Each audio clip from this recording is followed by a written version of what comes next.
அன்பை நாடணுமா, ஞான வரங்களை கிஃப்ட்ஸ் ஆஃப் ஹோலி ஸ்பிரிட் நம்ம நாடணுமா, விரும்பணுமா, விசேஷ விதமா தீர்க்க தரிசனம் ப்ராஃபஸி வரத்தையும் கிஃப்டையும் நம்ம விரும்பணும்னு. இதை எப்போ நம்மளுக்கு கிடைக்கும் கழிச்சு, இந்த ஆவியின் வரங்கள் நான் எப்பவுமே சொல்லுவேன், ஆவியின் கனிகள் நம்ம ஆண்டவருக்குள்ளாக நம்ம இயேசு கிறிஸ்துவ சொந்த ரட்சகராக ஏற்றுக்கொண்டு அவருக்குள்ளாக கீழ்ப்பணிந்து நடக்கிறச்சே நம்ம ஆவின் கனிகளை நம்ம ப்ரொடியூஸ் பண்ணணும். ஆவின் கனி நம்ம உள்ளேந்து வெளியில வரணும். நம்ம கனிதர வாழ்க்கையை வாழ்ந்து காமிக்கணும். ஆவின் வரங்கள்ங்கிறது ஆவியானவர் நமக்கு கொடுக்கறது, அது கிஃப்ட் ஒருத்தர் கொடுக்கறது தானே. ஸோ ஆவியானவர் நமக்கு கொடுக்கறது. ஸோ நம்ம என்ன பண்ணணுமா, அன்பை நாடணும், அன்புங்கிற அந்த வரத்தை நாடணும், ஞான வரங்களை விரும்பணும்.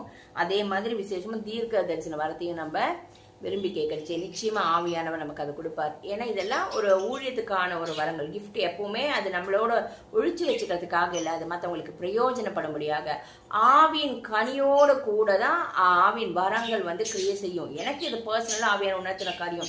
ஏன்னா அன்பு இல்லாம நான் மற்றவங்களுக்காக ஜெபிக்கவோ ஊழியம் செய்யவோ முடியாது. ஸோ ஆவியின் கனி அன்பா இருக்கச்சு முதல் இதுவே. அப்ப அந்த அன்போடு கூட நான் அந்த வரங்களை நான் இது பண்றச்சு, அந்த வரங்கள் அங்க ஆப்ரேட் ஆகி என்னாகும், ஆவியானவர் அங்க கிரியை செய்வார். நிச்சயமா அங்க ஒரு அற்புதம் அடையாளங்கள் நடக்கும். வரவங்க அற்புத அடையாளங்களை பெற்றுக்கொண்டு ஆண்டவராகிய இயேசு கிறிஸ்துவின் ரட்சிப்புக்குள்ள